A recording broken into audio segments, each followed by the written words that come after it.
Assalamualaikum warahmatullahi wabarakatuh. Perkenalkan, kami dari kelompok tugas akhir yang berjudul Prototipe Smart Toilet dengan sistem pemantauan pemeliharaan berbasis Internet of Things berdasarkan studi kasus pada Marine Science Technopark. Kami beranggotakan 3 orang, dengan saya yaitu Dava Meswara Wirawan dengan NIM 210601119140066. Dengan judul individu yaitu perancangan aplikasi antarmuka pada prototipe Smart Toilet berbasis Internet of Things pada perangkat Android. Yang kedua yaitu teman Saya Nanda Fitir Salasa dengan NIM 2106011140159 dengan judul individu yaitu rancang bangun sistem embedded berbasis STM32 dengan koneksi Ethernet dan RS485 menggunakan protokol Modbus TCP/IP dan RTU pada prototipe Smart Toilet. Yang ketiga yaitu dan saya Nashwana Marsasika dengan NIM 210601191407173 dengan judul individu perancangan sistem kontrol otomasi berbasis Modbus TCP/IP pada prototipe Smart Toilet. Pertama-tama, mari kita mengenal prototipe Smart Toilet yang dirancang itu seperti apa. Smart Toilet yang kami rancang mengambil studi kasus pada Marine Science Technopark atau MSTP di Jepara, yaitu beberapa permasalahan utama yang diambil adalah water harvesting dari air hujan dan sistem pemantauan jarak jauh.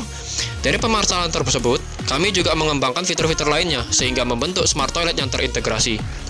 Agar setiap fitur dapat dirancang dan dijelaskan dengan baik, Smart Toilet yang dirancang dibagi menjadi beberapa bagian utama atau subsistem, yaitu sistem tangki air, sistem toilet, sistem kloset, dan terakhir sistem kontrol.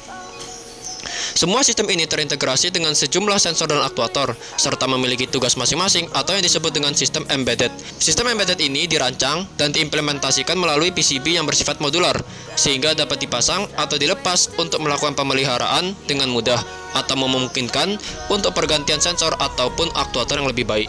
Mari kita bahas masing-masing dari subsistem Smart Toilet yang ada. Pertama yaitu sistem tangki air. Sistem tangki air merupakan bagian subsistem dari Smart Toilet yang bertugas untuk memantau keadaan dan mengendalikan beberapa aktuator yang ada pada tangki air. Tangki air pada Smart Toilet yang kami rancang terdapat 2 tandon air, yaitu tandon air penampungan air hujan dan air desalinasi pantai, serta memiliki beberapa fitur, yaitu diantaranya dapat memantau dan menjaga kualitas air, sistem pengalihan air, dan pengukuran ketinggian air.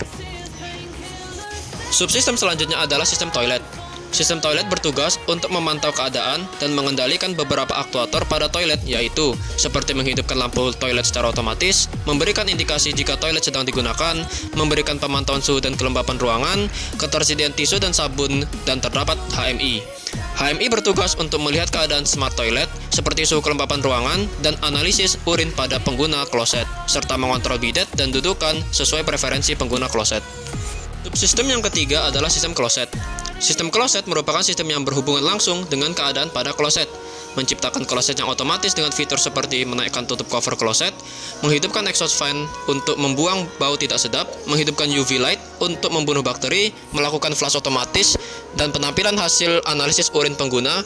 Itu semua membutuhkan pengambilan data kondisi seperti kehadiran pengguna kloset pada dudukan, sensing bau tidak sedap, dan pembanyakan warna urin pengguna.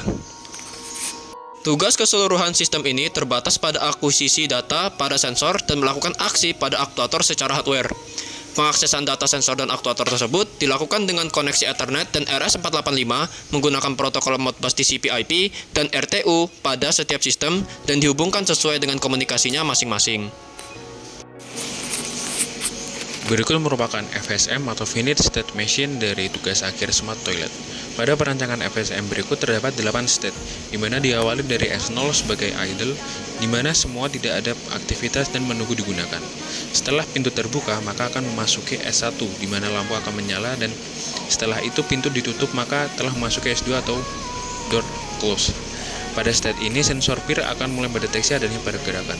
Jika terdapat, akan melanjutkan ke S3 atau person detected, dan jika tidak ada maka akan kembali ke state 0 atau idle.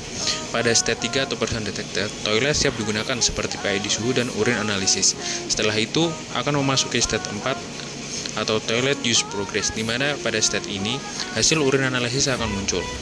Setelah HCSR tidak mendeteksi adanya pengguna toilet, maka akan memasuki state 5 yaitu toilet flushing. Pada state ini akan secara otomatis motor servo menarik flush pada kloset. Setelah itu memasuki state 6 atau pintu toilet terbuka dari limit switch, dan pintu tertutup pada state 7 akibat lepasan dari limit switch. Untuk lebih jelasnya, berikut merupakan demo dari FSM dari tugas akhir ini.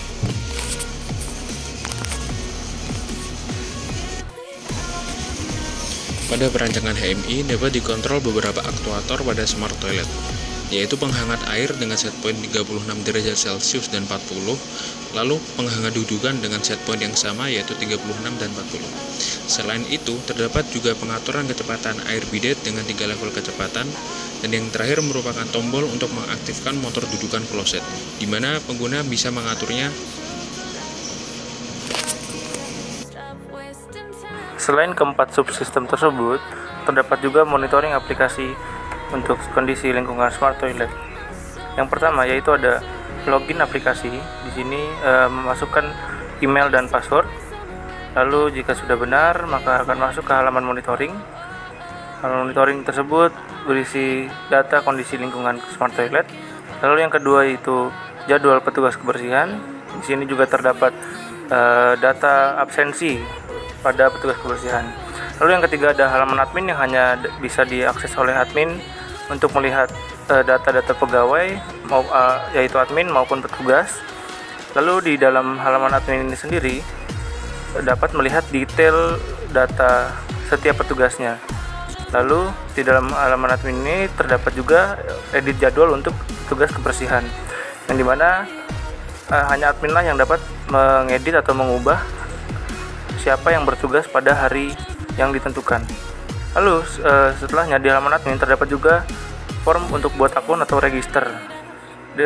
Untuk register ini hanya admin yang dapat mendaftarkan akun untuk admin maupun petugas. Lalu yang terakhir yaitu ada halaman akun. Nah, di halaman akun ini semua pengguna mendapatkan akses dikarenakan di halaman akun ini terdapat detail pribadi, data-data pribadi. Lalu ada juga tombol untuk presensi petugas, yang dimana presensi hanya dapat dilakukan di dekat sistem karena menggunakan Bluetooth.